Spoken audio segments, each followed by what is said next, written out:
Good morning. আজকে 3রা June মঙ্গলবার। আমরা রয়েছি রংদুমে। প্রচণ্ড ঠান্ডা, -3 ডিগ্রি এই মুহূর্তে। কাল রাত্রিবেলা -10 অবধি ছিল। আপনাদেরকে দেখাই যে আমরা কোথায় রয়েছি। সম্পূর্ণ মাটির তৈরি বাড়ি। এখানে ভেতরেতে আমাদের ঘর, এর বাইরেতে এখানেতে তাঁবু রয়েছে বেশ কিছু।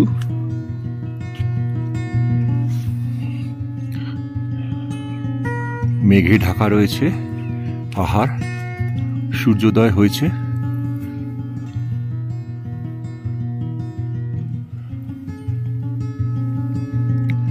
এই সোলার প্যানেল দিয়ে গরম জলের ব্যবস্থা।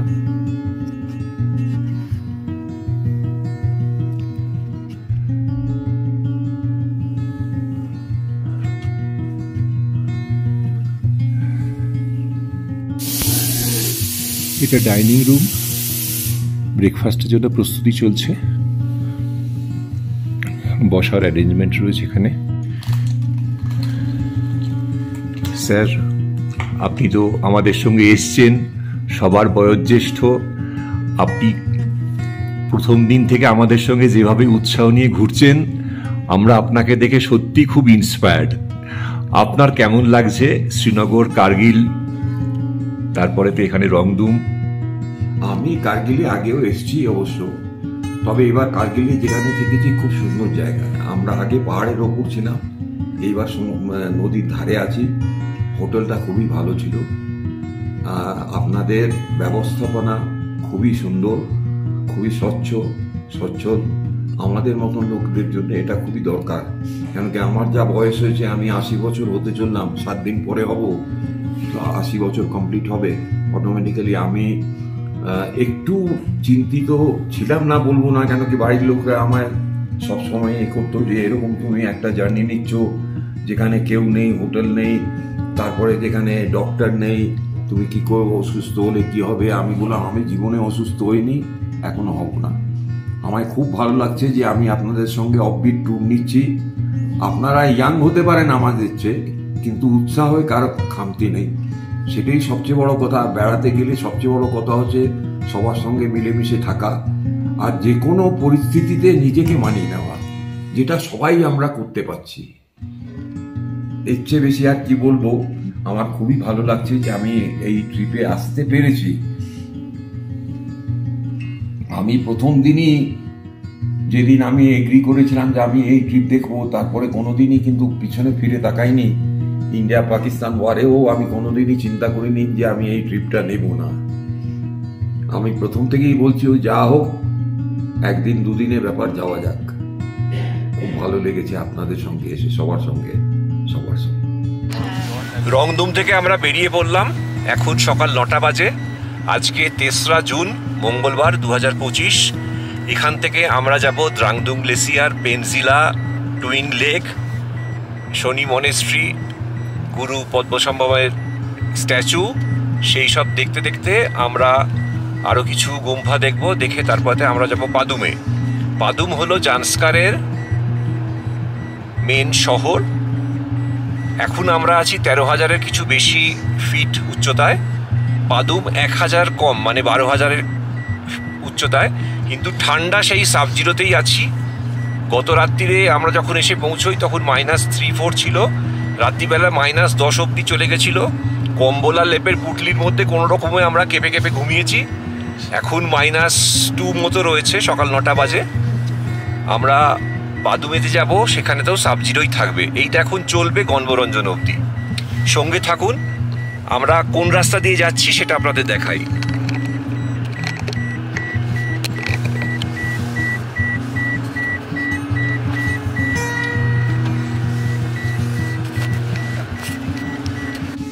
প্রথমে আমরা যাচ্ছি রংদুম গুম্ফা।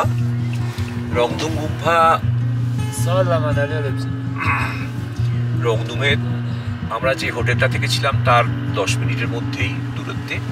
আমরা এখন চড়াইতে উঠছি, আর ওইটা হচ্ছে ওই রংদুম গুম্ফা। রংদুম গুম্ফা সকালবেলা এত তাড়াতাড়ি খোলেনি।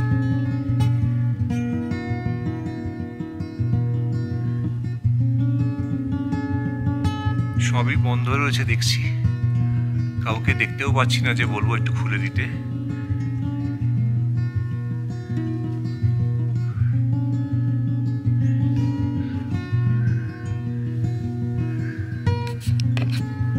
রংদুম গুম্ফা থেকে পাশের পাহাড়গুলো সবই বরফে ঢেকে আছে। এই গাড়িতে করে আমরা এসছি। এখানে 3টে চড়তেন রয়েছে। এত তাড়াতাড়ি কিছু খোলেনি, তাই আমরা এখান থেকে এগিয়ে যাচ্ছি পরের গন্তব্যে।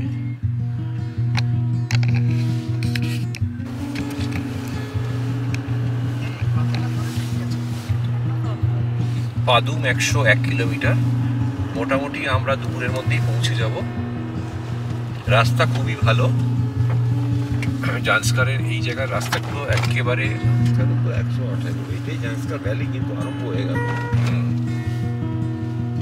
চারিদিকে ফ্রেশ স্নো পড়েছে। কিছু কিছু জায়গায় আমরা দেখছি যে স্নোফলও হচ্ছে, কিন্তু ক্যামেরায় সেটা দেখা যাবে না। এত ছোট ছোট গুড়ি গুড়ি বরফ পড়ছে, একদম সোজা এসে কাছে লাগছে।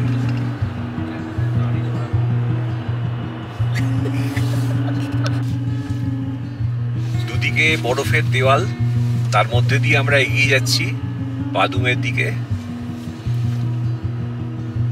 প্রচুর বরফ রয়েছে এখানটাতে। আজকে 3রা জুন যে এতটা বরফ আমরা পাবো একেবারেই ভাবিনি। অসাধারণ অভিজ্ঞতা জান্সকার ট্রিপে।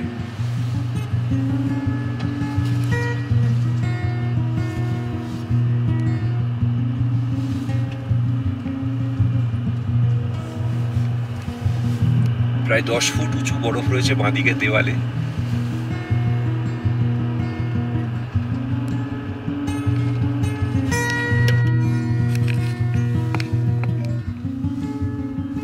মারমোট যাচ্ছে আমাদের সামনে দিয়ে।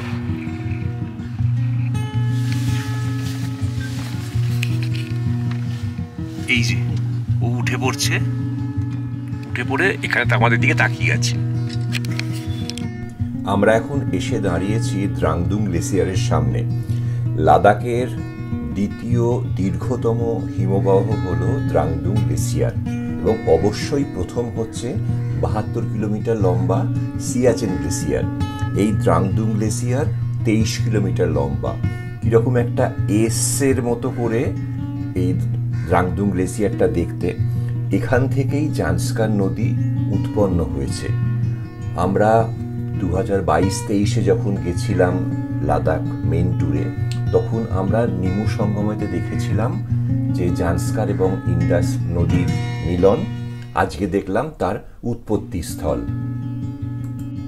গতকাল আমরা দেখেছিলাম পারখাজি গ্লেসিয়ার, আর একদিন বাদেই আমরা দেখলাম দ্রাংদুং গ্লেসিয়ার। পরপর দুদিন দুটো গ্লেসিয়ারের কাছে যেতে পারবো বা সেগুলো দেখতে পারবো স্বপ্নেও ভাবিনি।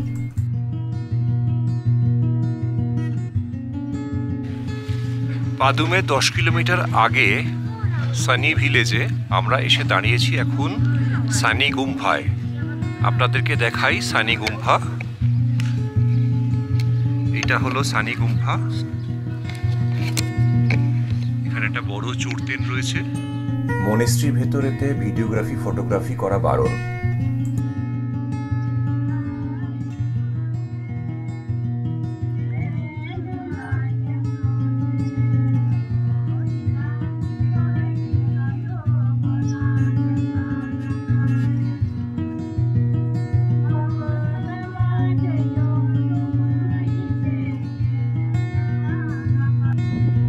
আমরা এখন এসে দাঁড়িয়েছি সানি লেক। সানি লেকে এখানে পদ্মসম্ভবের একটা বড় মূর্তি রয়েছে, আপনাদেরকে দেখাই। এই হলো সানি লেক। প্রবল হাওয়া দিচ্ছে, সেটা এই জলের ওপরে ঢেউ দেখেই বোঝা যাচ্ছে। আর ওই দূরে হচ্ছে পদ্মসম্ভবের মূর্তি। দেখুন, ভক্তের দল দণ্ডি কেটে কেটে চারিদিকে প্রদক্ষিণ করছে। আমি তাদের মাঝখানে গিয়ে তাদের বিরক্ত করতে চাই না, তাই দূর থেকেই ভিডিও তুললাম। গুরু পদ্মসম্ভবের এই মূর্তি অনেকটাই উঁচু। অজিত স্যার আর অভিক ওইখানেতে একদম মূর্তির কাছে চলে গেছে ফটো তোলার জন্য। এই পর্বের ভিডিও আপনাদের কেমন লাগলো সেটা কমেন্ট বক্সে জানাবেন। ভালো লাগলে লাইক, কমেন্ট এবং শেয়ার করবেন। আর এখনও যদি আপনি আমার চ্যানেলটা সাবস্ক্রাইব না করে থাকেন তাহলে ইউটিউবে সুদীপ্ত বাসু ট্রাভেল ব্লগার এই চ্যানেলটি আপনি সাবস্ক্রাইব করে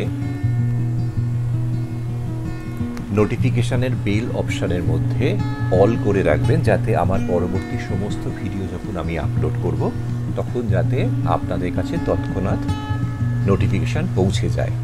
জান্সকার ট্রিপের আরও অনেক পর্ব নিয়ে আমরা আসছি, আপনারা দেখতে থাকুন জান্সকার অফবিট লাদাখ ট্যুরের পর্ব।